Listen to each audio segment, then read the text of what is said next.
Hello, everybody. Thank you very much for joining us tonight, or wherever you are around the world. Attila from Moonlark Media, the producer of the upcoming documentary, Tracking the Law. Now, tonight I've got a guest with us, I mean, I know we don't do these Facebook Lives very often, but just before the release, I thought I'd interview a few people to get their point of view and their experience whilst we were filming the documentary. So anyway, we hope you enjoy this show. But just a bit of an update on the release. It's due to be released on the 6th over in the States. Now, I've actually tried to go on iTunes to access the documentary from Australia, and unfortunately, it's showing that it's not available to Australian audience. So I've actually written an email quickly over to my distributor and asked them to fix the problem, either giving the Australian audience access via iTunes or via another platform. So we'll keep you guys updated with that one. I do apologise for the inconvenience. I wasn't aware of that. So ultimately, there's been a communication breakdown between my distributor and us here in Australia. So we're working on to get that resolved as soon as possible. Now with me today, I have John Kershaw, and John played an important role in tracking the law. In fact, he introduced another cryptid in the documentary, which we weren't actually planning on, but it actually happened. And this is just one of those things that actually happens when you're filming a documentary. Even though you've got a production plan in place, sometimes opportunities come up. And Dan was the one who received the initial report, and he spoke to John, and we both went out and we interviewed John and met up with him over at Ingleburn, and it just flowed on from there. So I'd like to welcome John. Thank you very much for joining me tonight, mate. Hey, Attila, thanks for having me. No worries at all. John, now you've had quite a few experiences. I mean, you're an outdoors person, and you've had quite a few experiences with cryptids and so forth. What was one of the first experiences you had with cryptids?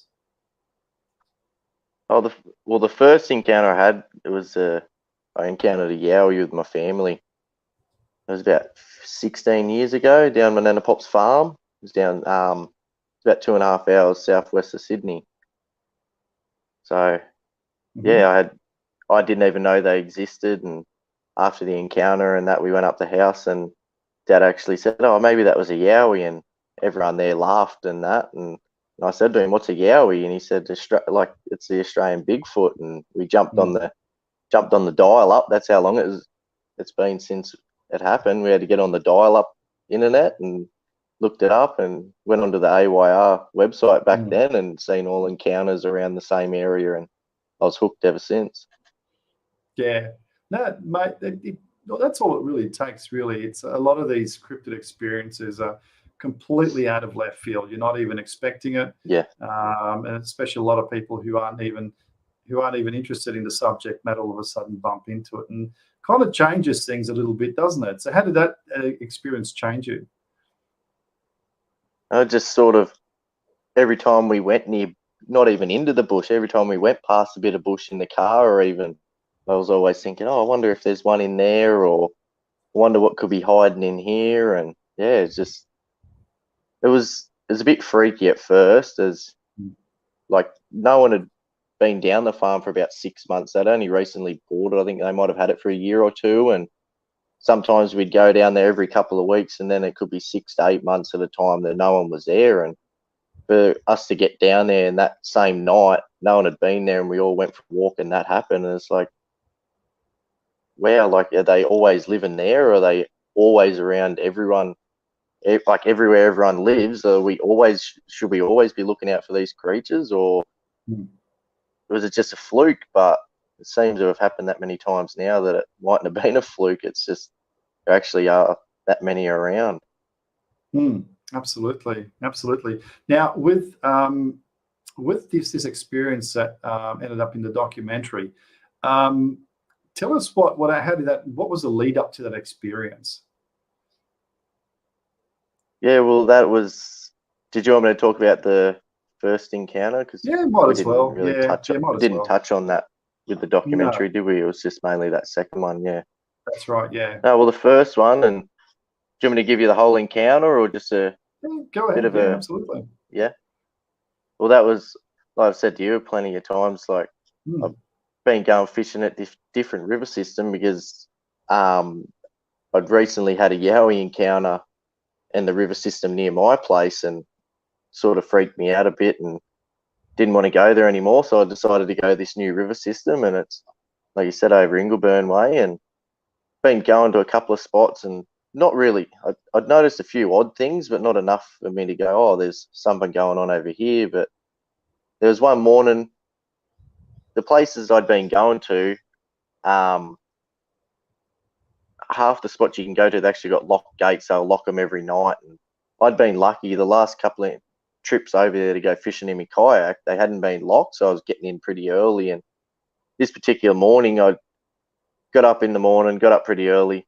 I'd always, after the encounters I'd always get into the water after the sun came up, because every time I'd been out in the dark, something had happened. So I got up, headed over there, and I got halfway to Macca's and realised I'd forgotten my wallet. And I never forget it because I've always got my license. You've got to have your fishing license, or they'll take your kayak and all your rods and everything for not being licensed. And so I run back. I thought it was a bit odd. Run back, got that, got me coffee, headed over to this spot, and I was driving into this particular spot that I'd been there the day before and thought I'm going to go here. It'd be really good in the morning. And got there and the gate was closed. It was locked, and I thought that's a bit weird. And I didn't really know what to do, and had the thought me father-in-law had been telling me there was a spot. It's about 5 minutes. Do you reckon? I don't think I know. We haven't been to the other spot, have we? No, no. Attila.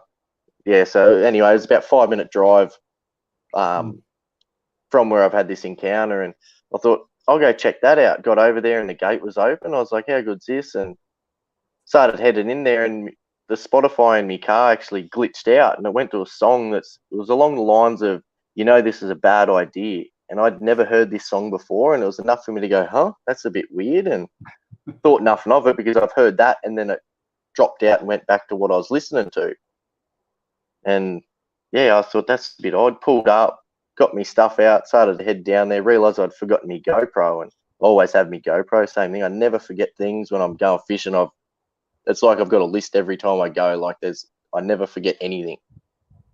Got back up, grabbed the GoPro, chucked it on, got down to the water, and you've been there. We went there last week. Like it's a bit of a slug to get down there. Like it's not just grab the kayak, chuck it in the water. Like took me about half an hour the first time because I didn't know where I was. I didn't know how to get into the water, and finally got into the water, and it was that shallow. I wouldn't float off, so I had to drag myself through the water, got going, and hit that deeper bit of water like we did the other day, and thought, how good's this? It's so perfect down there. You seen it? It's a bit trash now from the floods, but there's not many waterways around Sydney that you'd see that actually looks like that. That's right. Yeah. And yeah, so I've gotten going and started catching fish. I'd caught that many. I'd like, how good's this? I don't think anyone's been here before, and there's a good chance, like the slog we did to get down there, the average person's not just chucking a kayak on their shoulder to go down there, are they, Attila? Like it's that's right. bit of a bush bash and that. So I've got down there, and at one stage off to me left, I seen a bit of a flash through the bushes, just a grey flash, and I thought nothing of it, and I thought, oh, it must have just been the sunlight hitting me glasses, and kept going and got down. I seen a rock on the left, and I thought I'm going to go and target that rock. There'll be a fish there for sure. So I've gone over there, had a cast, hooked the fish straight away, and it was awesome. And then I looked over to the right, and there was a bit of a snag I thought I'd target. As soon as that lure hit the water, fish smashed the lure, and at that same time, something massive just decided to come bulldozing through the bush towards me. It was running, you could hear it running on 2 feet, just smashing through the bush, and it was smashing plants and trees and everything out of the way. Like I said, it sounded like a bulldozer.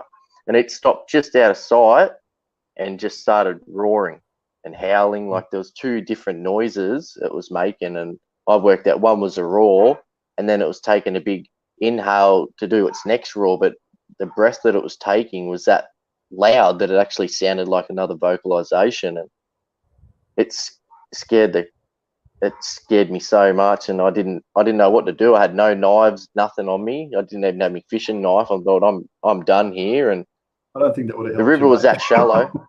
Yeah, the river was that shallow there, and that narrow, that if this creature wanted to, the way it ran through the bush, if I had a clear run through the bush, I reckon I could have jumped from the bank and landed in the kayak. And this thing that was going through the bush, it didn't need a clear passage, and I thought I'm gonna die. And as I've got the fish in, I took the hooks out and I was chucking the fish, just about to chuck the fish back in the water. I heard something in my head, and it was a bit weird. And I've chucked the fish. As the fishes hit the water, this creature went absolutely ballistic. It went to another level. It started smashing stuff up, and it was roaring that much louder, and you just couldn't believe it. And at that same time, something in my head told me, "Go now, or you'll die." And as I've said to you, I don't know what it was. It wasn't my own thoughts. It wasn't a voice I've ever heard before. I don't know if it was the creature maybe communicating with me, or maybe my ancestors. As you know, that this river system runs straight through the national park named after my Aboriginal tribe I'm from, and I don't know if it was them or this creature. And yeah, I just turned around and paddled off like nothing had happened, just pretending I didn't know that something was going on, just trying to play dumb. And by the time I got back to where I got in, jumped out, I put my rods down, and something actually hit the rods and knocked them over. So something had obviously followed me along and thrown something at me, and I grabbed my stuff and chucked it on my shoulder and ran up that hill. And you seen the other day, we struggling to get up there just carrying them. Absolutely. Like the kayaks the other day, and I grabbed them and ran to the car, got to the top, started freaking out, and jumped in the car. And the first thing I did was message Yowie Dan on the AYR forums to tell him this had happened. And it was freaky. And as I've said before, I thought it was a Yowie because I didn't know these creatures existed, and there was a spin out. And then afterwards, you had that famous encounter with where you took the photo, which will ultimately appear in the documentary. But do you want to touch base on that quickly, and just let the good folks know, and those who don't, John is actually has an Australian Indigenous heritage, and you've recently, when I say recently, a couple of years ago now, isn't it, when you started exploring and reconnecting with that heritage? Yeah, well, it was actually after these encounters. It was enough that it happened in this location, in the national park. And like I said, I didn't know what this voice was, and that was one of the main factors of me looking into it. I wanted to learn more. Was it something I'd picked up from my ancestors or from the bush? And it was sort of that push, like I was trying to get into it and look into it more, because we didn't really know much, because it's from my grandma's side, and her mother left when she was young, and like her mother was my great grandmother. That's the Aboriginal heritage from that side. So when she left, we sort of lost everything. We didn't know much, and grandma's learnt stuff along the years off her cousins and stuff like that, but we didn't really know. Even like I said, it's only been 2 years now that we've actually finally looked into it, and it's been awesome. It's been an eye opener, and good on hopefully you. I can learn a lot more. And that's a wonderful story, mate. But going back to that river system, that is inherently a spooky spot. I mean, we've been there during the day and at night, and let me tell you that something doesn't feel right about that. It almost like it reminds me actually at nighttime, because I've done a lot of filming in haunted locations in Australia and overseas, and mate, I have to tell you that the sensation that I had standing next to that river system, especially at nighttime, was very similar to the experiences and the sensations that I've had when I walked into a haunted location to film. So there's a lot going on there in that river system, but ultimately the big changing point was because this encounter that you had, obviously you upset something very, very large when you took that fish out. But at that Yeah. time, you said that you thought they could have been a yowie, but you weren't sure what it was until No. you had this other encounter. So let's touch Yeah. base on that and tell the good people what actually happened there. Yeah. Well, that just quickly, that night that we went out, that was one of the freakiest things I've ever seen. And I'm not really keen to go out looking at spooky stuff with you. For us to go to this dogman place and you have that Yeah. sort of encounter, that freaked me out. We'll have to It talk was, about that one day. It was crazy. But absolutely. yeah, this next encounter, it was actually it was 3 days later, and ended up being Boxing Day. And thought I got up real early, and I thought I'll go to this other spot. It's away from there. Like, since it's happened, I've looked it up. It was 12 kilometers away, but as the crow flies, that's nothing. And the way this creature had come through the bush at me, like 12 k's is nothing to the size of this creature. And as you know, like, even I thought it was a lot smaller than it actually was. And so this, 3 days later, I thought I'd go over there really early. I can go for a quick fish, try out my new kayak. I just got one, like, I got it the day before Christmas. So in between the two trips, I'd gone and got this kayak. So I'd go over there, give it a go, and get over there early so I can get home and spend time with the kids and that, and my missus on Boxing Day. And got over there and jumped in the water. It was awesome. Like I said, same as the other place, get in there. You've been here with me. Like, it's so nice and so quiet. And I was like, how good's this? There's nothing around. There's no thick bush line. There's nothing I have to worry about. It's just a river system with a lot of snags and rocks I can target, have a fish and not be freaked out. And I've been fishing along for about 10 minutes thinking, like I said, thinking, how good's this? How good's this? And just off to me left, I actually heard a branch break. And I said, oh, yeah, just told myself, it's just a kangaroo. It's nothing. Anyway, so I've started to paddle off. And as soon as I took that first stroke with a paddle, I heard something move. Then I took 2 strokes with the paddle, I heard 2 steps in the bush.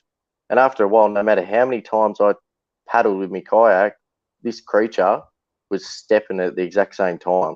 So it was trying to mask its sound with my paddle strokes. And like I said before, I used to train race horses. I've heard the noise of a big mammal, like 500 kilo, 600 kilo horse going through on all different surfaces. We take them on sand tracks, grass tracks, take the crazy horses out into the bush to get them around the animals. And just the noises of the bush is sort of, they're really spooky. You can actually calm them down, and then you take them out onto the track and they're good because they're like, the bush is spooky, this track's pretty good, and it really calms them down. So I've heard all that. I've heard cows going through, and this thing sounded just as heavy, if not heavier, walking towards me. And the scary thing was, it was obviously stalking me, so it was trying to be quiet.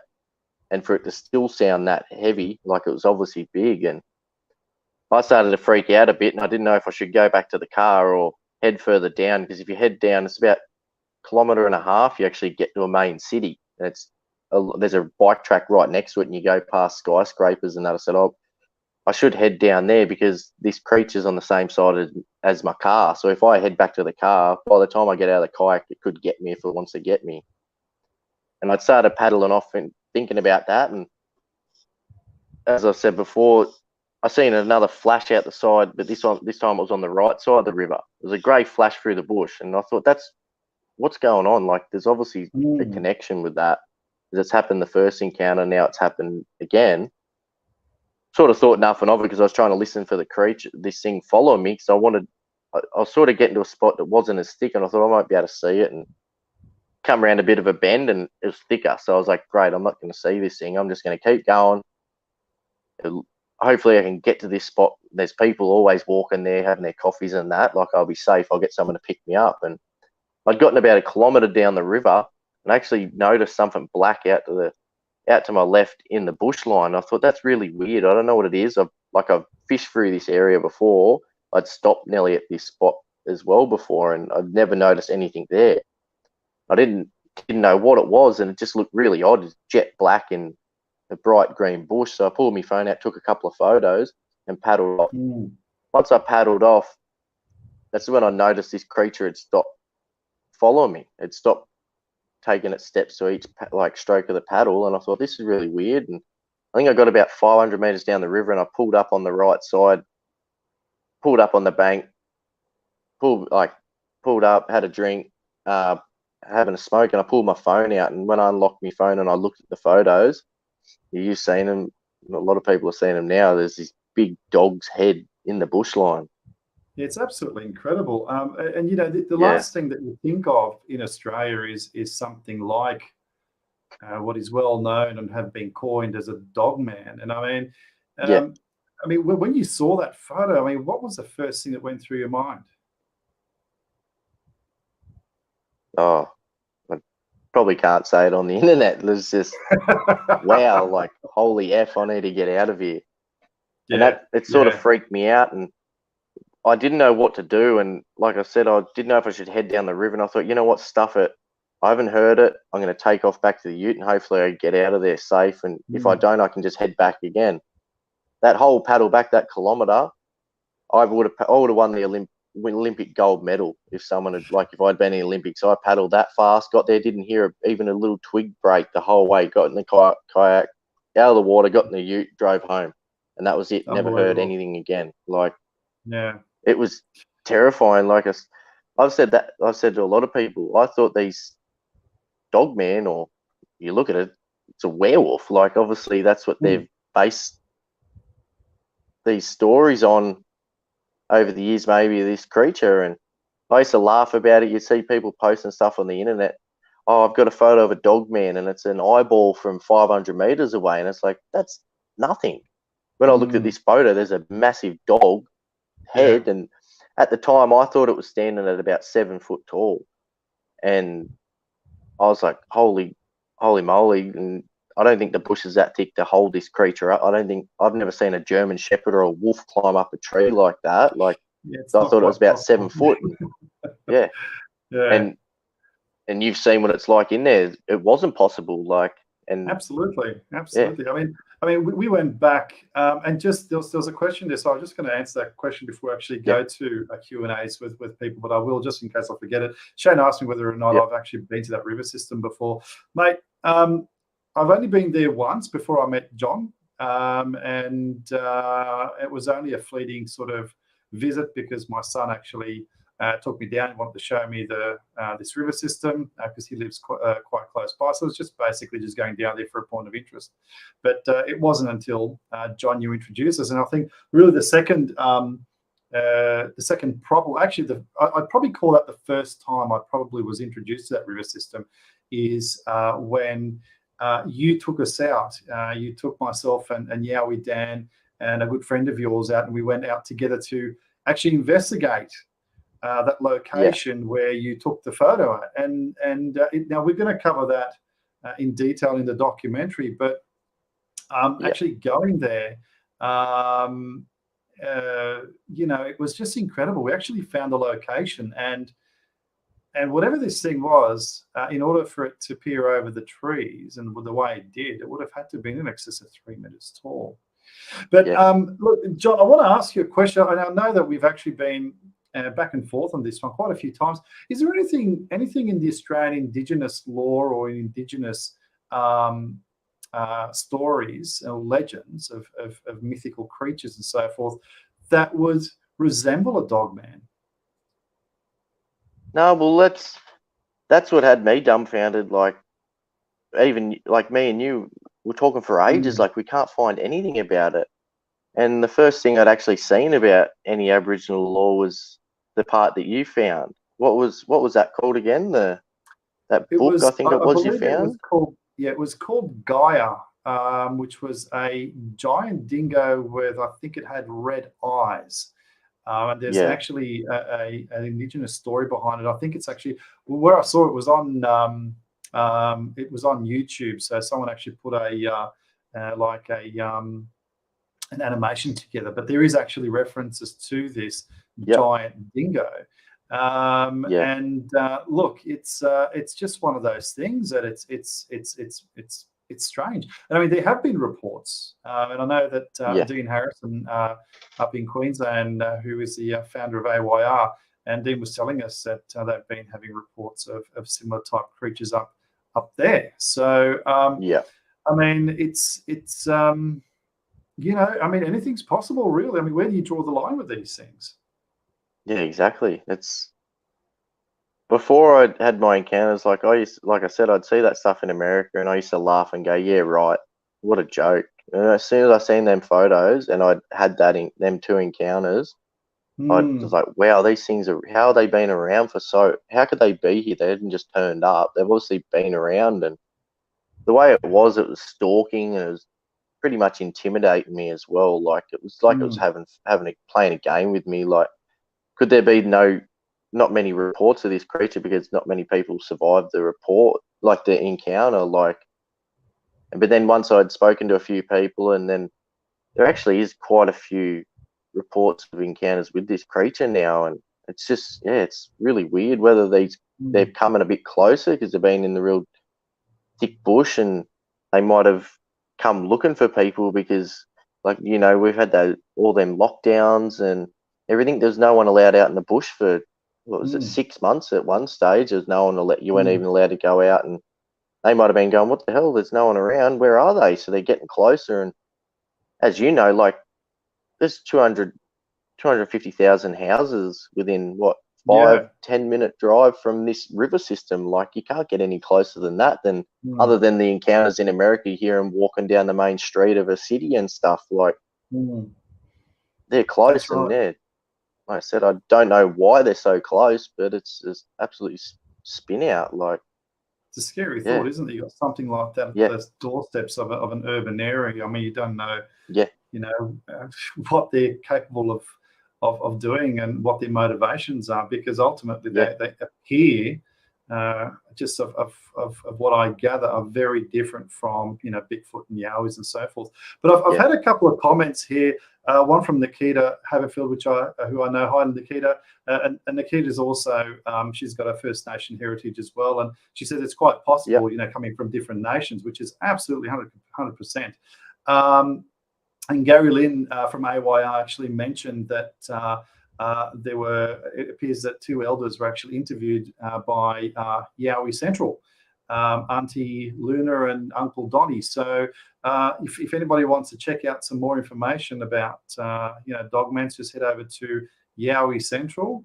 It's run by Sarah, and look, I mean, these encounters seem to be happening more and more frequently. I know they're happening more and more frequently over in the States, and it may well be the case here in Australia. The funny thing is that you mentioned that you thought that this Dogman, phenomena was quite hilarious, and people coming up with some really, really weird stuff.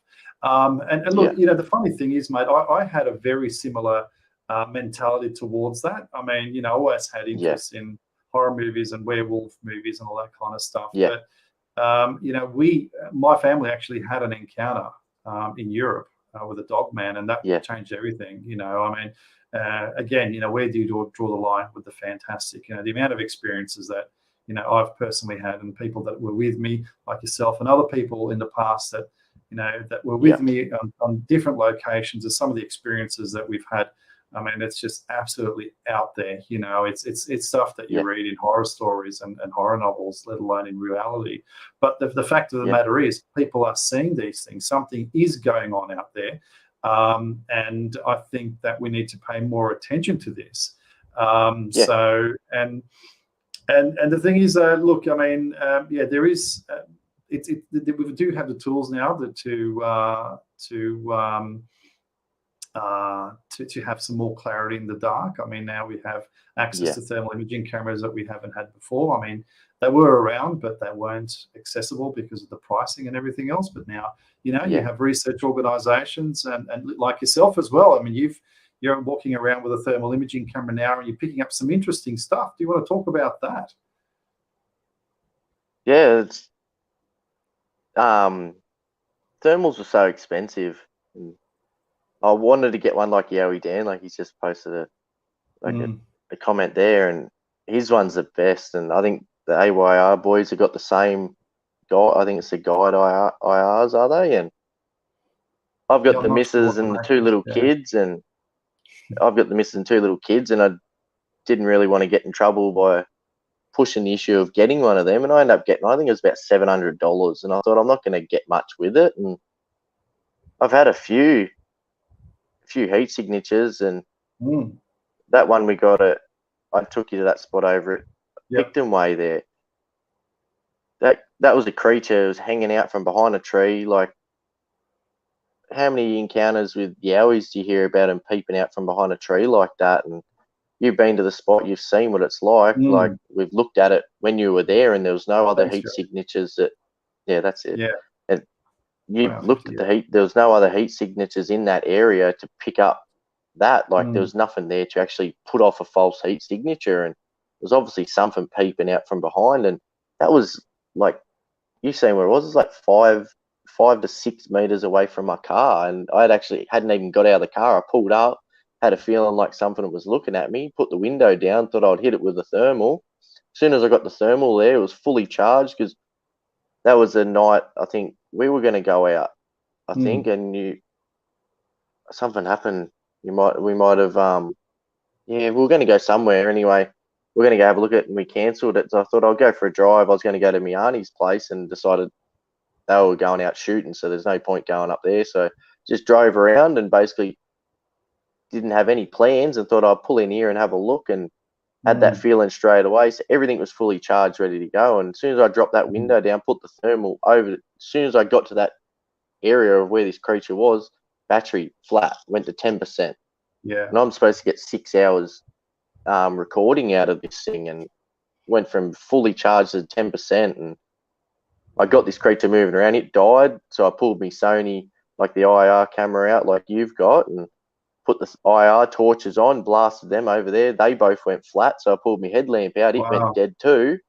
And that's when I thought, hang on, my Ute has got a battery in it. Obviously this thing's here. Like, if it hits me battery, I'm not getting out. I'm dead. So I just got in the car and took Yeah. off. And I think I Wow. stopped off halfway on the way home to send you a message and say, whoa, I think I've gotten something over here. And yeah, it's just crazy that this thing was 5 meters away, and even with the headlamp, you couldn't see Mm. through the bush to where it was. And this little Yeah. IR, like little thermal camera, a $700 thing, I could see That this did the job. creature. You would never be able to see it. Like, No, 100%, 100%. Now, the lads at the Bigfoot Club are asking, could the summer solstice be tied in the appearance of dogmen in Australia? I'm not a researcher. I mean, ultimately, I do investigative journalism for my documentaries. But what's your thought on that, John? Have you got anything to add to that? it could be, because like you guys just go out a lot in winter time. I know Yowie Dan Mm. does. He's crazy. I don't know how he could do it with his hiking thongs. His toes are gonna freeze one And night and fall off. But he loves it going out in winter. I'm not a winter person. I hate the cold. I I or I've never actually gone out, other than after these encounters. I've never gone out looking mm, for these creatures. I wasn't a researcher either. I was a fisherman. I go out fishing in my mm, kayak and have these things happen. And all the encounters I've had have always been in the hotter months. And whereas yeah, Yowie Dan and a lot of the boys find out that they have a lot more encounters in the wintertime. mm, So the two encounters I had with the dog man, and even the one before that on my river system with a yowie, I thought it was a mm, yowie. It might have been a dog man then as well, because as a if you follow the river systems, they join up, and it's all a bit of what do you call it? Is it a greenway? Whereas it's all green, thick bush around the river yeah, system. Like, yeah. It's a they green could belt. move Yeah, through that without being yeah. seen, and That's right. it Yeah, could have been the same 100%. creature just sort of hanging around. And all my Mm, things that happen around this between now and say January, and that's around the same time as like the summer solstice. When's that, in December? Is it? yeah, I yeah, I believe so. Yeah, yeah, that's right. Yeah. Yeah, so it's around It could December. have Yeah. something to do with that, or it could just be a simple coincidence that I've ran into it at the same time Mm. as, like, that's going on. Like, Yeah, the only problem yeah, with running around in summertime is you've got to dodge the black and brown snakes. But apart from that, all is yeah, peachy. Yeah, but look, Gary Lynn made a comment about the equipment going dead during these encounters, these cryptid encounters. yeah, And funny, he should actually mention that, because I personally had experiences. Filming while we were actually filming a series called Paranormal Investigators Phasmophobia, which we filmed back in 2013, 2014. That's now on Tubi and Amazon. But yeah, we actually went to a location which was the Imperial Hotel in Picton, and we were actually filming It was there. not And far away. so fully charged batteries just went flat. We had some Yeah. really, really weird stuff happen with power supply there, but it's not uncommon. I remember even back in 2001 when I was connected with the whole UFO aspect of research. That was, I guess, part of my life back in those days. But we actually did have encounters of things coming out of the water, and our cameras would not function. I mean, electronic equipment somehow get affected by these, and for the life of me, I couldn't even try to come up with some kind of rational explanation as to why that would happen when you're having a cryptid experience is beyond me. Yeah. It's the Imperial Hotel, as I said, but 2 or 3 kilometers from where I got this thing on thermal, and all the batteries died. Like, whether it may be something in the area, like It's possible. Yeah. some energy, like, I don't know anything about ley lines or anything. Maybe that some sort of ley line or something like that could be doing it. Or as you know, I've had the bluff charge from the Yowie. I was recording it the whole time with my GoPro, and that's still the only GoPro footage I've ever had that's corrupt. And I heard a noise in my ear, and it sounded sort of like the Predator noise. It was like the whole time, and I went to the edge trying to look for whatever this thing was and shine the torch, and I tried to yell out to try and scare this thing out so I could try and see it, and I couldn't talk. There was no noise coming out. So whether that's what was affecting the GoPro, after I got home, realized it didn't work, had the infrasound, could it have been infrasound that hit it, and maybe it affected the electricals, or I don't know if infrasound does that. I know it affects living things, but could it have affected the batteries or the footage in the GoPro, and then all my lights and that? Like, I might have been getting hit by infrasound again, or I haven't looked into it enough to know if, I know, what is it, tigers and elephants and stuff like that can produce infrasound, but I can't see an elephant making a noise and someone's drone dropping out of the sky, you know what I mean? Like, so there's obviously a bit more to it than that, but I'd say so, mate, because you've got sound waves, which has a physiological effect on people and other animals. But I don't think there's got to be something that's that draws energy. Could be power based. I mean, who knows? I mean, it's just one of those things. And I'm not a scientist or anything like that, but I mean, weird stuff do happen to electronic equipment around these areas. Just one more question, mate, before we actually go and ask and sort of answer some of these questions. What was your experience with when we were filming Tracking the Law? If you just want to sort of touch base on that a little bit. How we went back and had a look. Just your experience while we were filming with Tracking the Law, and just you talk about a little bit about the interviews and so forth. So it was awesome. Like, it spun me out when we went back to, like, I went the first time with you to go and check out the area, like investigate the area. Like I said, I didn't think there was any encounters with this creature in Australia, or thought it was the people are full of it overseas. And I think it was the first 5 minutes of us talking, you said straight away, "Oh, we've had an encounter with this overseas," and that spun me. I was like, how crazy is that? Like, it's all the people I could have talked to, and a lot of stuff, like you would know, a lot of stuff happens for a reason. And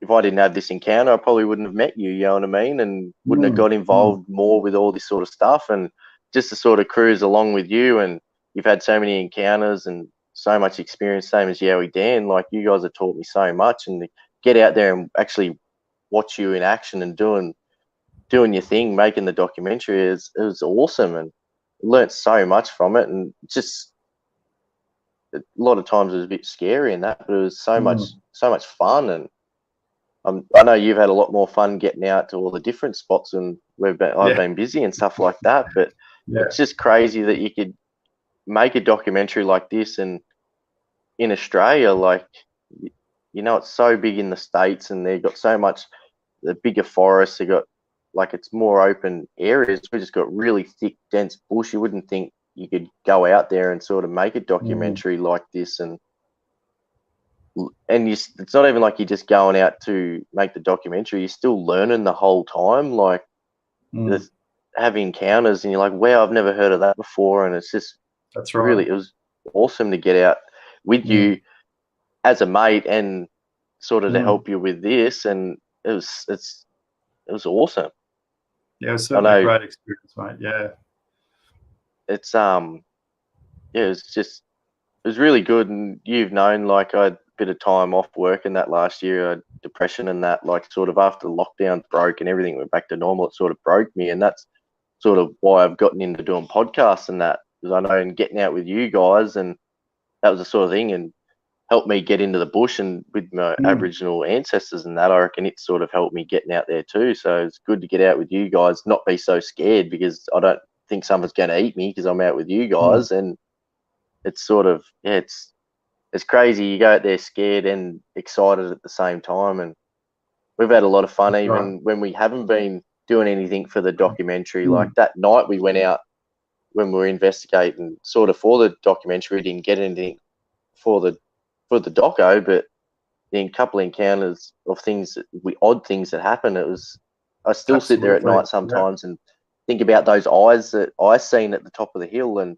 could see them blinking, and you guys couldn't see it, and then the stuff that had happened with you, and we could see what was happening. It was just crazy. Like, it's been a crazy experience, and I've only been there for like 1/8 of like your experience, and you and Yowie Dan's trips around years are made, and it's going to be awesome when it comes out. I'm sure everyone will love it, and I'm sure a lot of native Australian, like Indigenous people, are going to love it too, because the incorporation of their law and their traditions and stuff that you did, you've done an awesome job, and you should be proud of yourself. A lot of Indigenous people, even any Australians, are going to love it, and you've done an awesome job just to bring that aspect into it, and no one's really done that. Like, to go to them and ask them what they thought and what their beliefs are, and brought that into it the way you did, it's going to be awesome. And it's not just going to be people that are into Yowies and Dogman, stuff like that will watch it. Like, there'll be a lot of people that go out just to watch it, to learn about Australia, really, because it's not just a documentary on these creatures, it's about our great land. Like, 100%. I think it's awesome. No, I think it was very important to emphasise that, John. I think that I think we sometimes need to go beyond just the analytical and that hardcore focus on one particular topic. You need to broaden that a little bit. I think that, and especially in Australia, because I still get a lot of interesting questions coming from the States, where people never thought that Australia had mountains like the Blue Mountains. A lot of people thought that Australia didn't have forests like we have here, like the rainforest and so forth. So it's good. I think I really do hope that everyone's going to like it. But mate, I really appreciate your support and everything else, and everybody else who actually participated and helped with the making of this. But I think we might open up for questions. I know that the guys are at Bigfoot Club were saying that it's 3 a.m. over in Texas, and good on you for being up so late, guys. But if you've got any specific questions, please throw it through. What we'll do is we'll probably just chat away for a couple more minutes while we get the questions going. But look, I mean, the whole, going back to that whole dogman phenomenon, John, I think that the experience that I had, and in fact my son had the full blown encounter, as you know, but I never thought that a place where where I was visiting my brother, and where we had this encounter at 9 o'clock at night in April, which is spring in Europe at that time, and it was a very lonely road, and this thing just runs parallel with the car, like, and originally I thought it was someone on a trail bike with night vision on, because you just see these red dots, and then they cross the road, and then I decided to sort of hit the brakes and reverse back, and then my son saw the whole thing. We did see this big black mass cross the road, but when we reversed back, my son was in the back seat. He looked back, and then he saw this massive creature leaning against the that's crazy, tree, with a big, massive, oversized head, he was saying, and it was leaning forward, looking at the car. And he was just screaming at me and saying, "Dad, just go, just go, just go." And he didn't talk to us until we hit the hotel. So, that was a very sort of brief outline of what actually happened. But look, I mean, it wasn't in the middle of a forest. There is a green belt, like you sort of No. mentioned before. And I Yeah. think that a lot of these creatures use these green belts to access, certain parts of the countries and so forth, or certain parts of the landscape. Any theories on why batteries drain? I've heard that happened from UFOs, Yowies, ghosts. Shane, that's a really good question. I wish I could actually answer that, but we really don't know, to be honest. I mean, No. what would actually draw it? It'd have to be some form of something that would be directed at the equipment to be able Yeah. to make it go flat so quickly. I mean, I know that lithium batteries don't like cold weather, so they won't last very long in the cold. But I mean, these encounters that we've had, or even filming, had been occurring, not just in winter, but also in the middle of summer and so forth. So it's really hard to say. I think a lot of people might have their own theories, but who knows? Here's a question for you, John. Is there any Aboriginal law on grey flashes? John Docko. John Docker was talking about his encounters.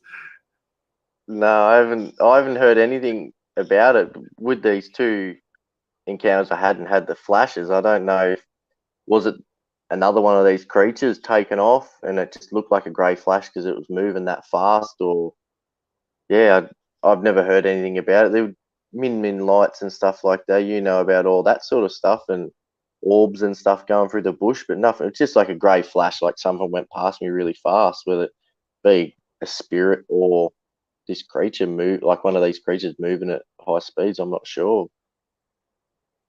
Yeah. Gary's saying, are we going to the Cryptid conference next year? I'm probably not, but are you going, John? Yeah, I think I'm going to go for a little bit. Go down, mainly just to go down to meet Gary and Shannon and all the boys that turn up there, and yeah. Yeah, it all depends on I what haven't it's really, on, I guess. So, yeah. any UFO sightings around your Dogman Yowie encounters? Yeah, well, John? I'm not sure. It's more over your way, and you would have known all the stuff with the UFOs and that from back in the day over that way, but we Well, see stuff in the personally, sky all the time around here. I don't know. that's I right. don't know what it's like over where you live with all the city lights and stuff, but like where I am here at Camden, like we're pretty lucky. Out the front of my house, you can't see nothing from all the lights and all the street lights and that. You go at the back of the house, and it's like you're in a different country. It's see a lot of stuff, but no encounters I've heard of. But you probably would have heard of a few over that way, wouldn't you? Yeah, well, we'll just hold Nikita, we'll answer your question very shortly. Basically, the only real I guess, comparison I had was going back probably now 15 years ago, if not more. I was leading an expedition in the Blue Mountains, and there was this location that's off left field completely. You've got a bush bash through from a certain point of view. You've got a bush bash through because the existing trail there is overgrown so badly that it actually goes to a certain point, and obviously you make your way afterwards.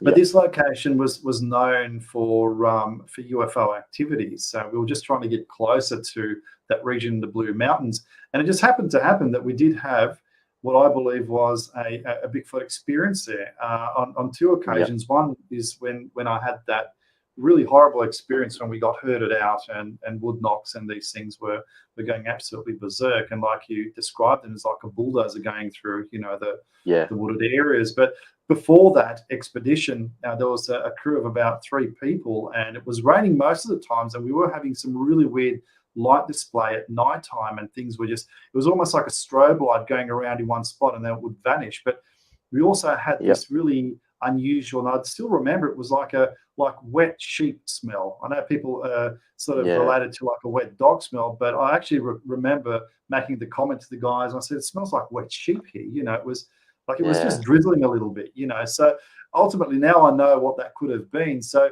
but I don't think that personally, I mean, I can't really say that there is any kind of connection between, cryptids and UFOs.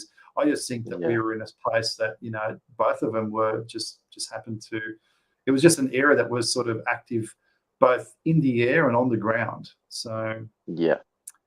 now I Nikita's know if asking. I was Sorry, I was just going to sorry, say, go, I know John. if I was up in a spaceship and I knew these creatures were around, I'd be flying around all the time at night looking for them to see them too. You know what I mean? Whether some of them might be dropped to you by them or that. You know what I mean? You could go straight, like right down the rabbit hole into that sort of stuff. But they could have seen it around the same, like seen it going towards you guys, and that's why they were in the area for you to see the lights, and then all of a sudden have like the Yowie encounters. Like even if they are like UFOs, they'd still be interested. What is that big hairy thing walking through the bush? What's it doing? Like no matter what they've seen, they'd be pretty interested too. But yeah, what were you saying? Interesting theory. It was an interesting theory for sure. You never know, I guess.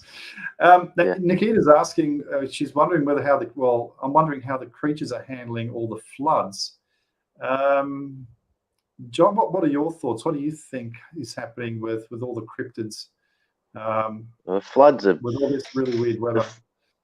All the floods. We've had that many floods the whole time Australia's been around. You know what I mean? Like I say, Aboriginals have been around for 30,000 years now. It's up over 100,000 years, and they've had to live with floods and fires. And our national anthem, they talk about droughts and flooding rains. Like, so if these creatures have,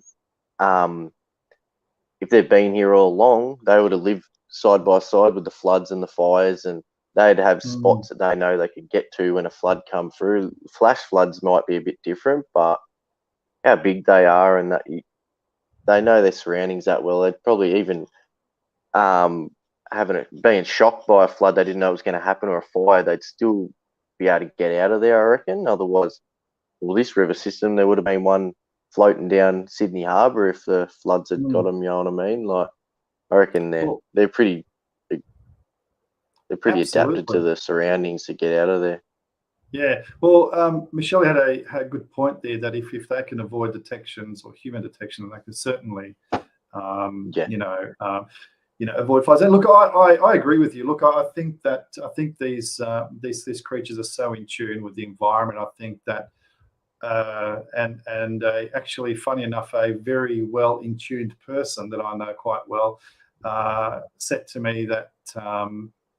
She said that these creatures are not part of the environment; they are the environment. So they're almost like it's almost like a symbiotic relationship between our hairy friends and the Australian landscape. You know, they're basically as one. And I'm not talking about mythical and sort of. I'm not talking about sort of interdimensional stuff here. I'm talking about the potential of these creatures being so well in tune with the landscape and everything else. I mean, all their senses would be very, very, very well highly developed, more so than ours, because we live in a noisy environment, don't we? Like we watch TV, listen to loud music, we work in noisy environments, most of us, so we're used to the noise.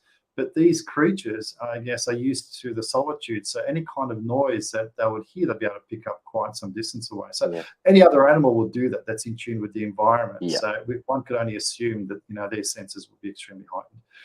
So it's sort of like they're part of the sort of like they're part of the environment, like part of the ecosystem. Like they'd be able to feel the ground vibrations of us walking through the bush. Like they'd know when floods and fires were coming before they actually happened. Like. You know what I mean? They're that, like you said, they're that in tune. Like they'd be able to pick up on it. They'd know to get out of there pretty quickly, I reckon.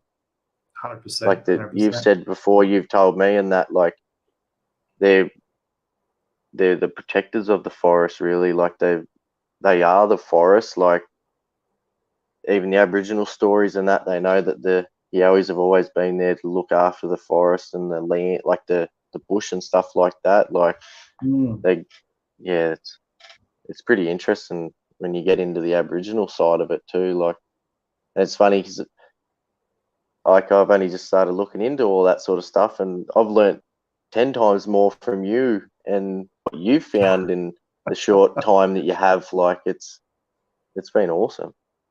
Well, that's a thanks very much, right? But that's a big credit to the elders that I met up and became good friends with, and and like with yourself and you know, and all the other guys, you know, it's been a great experience. But I think I've learned a great deal from these elders, and we've actually shared those stories, what we could share in the documentary. So stay tuned, guys, when you are watching it. Now, here's an interesting question, and I don't know how to answer this, but John, I might get you to answer this one. Who would win a fight between a Yowie and a dog man? I've never thought of that before, but wow. What do you think, John? I don't know.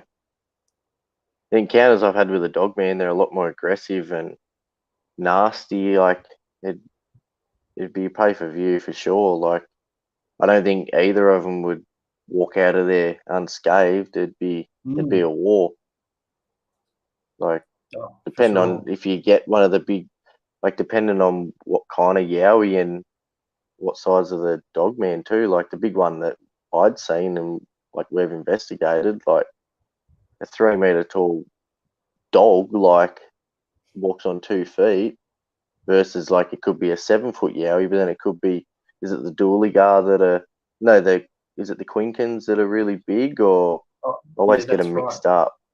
Yeah. Like, but both of them are actually pretty big apparently. So according to law, a lot of them are quite large.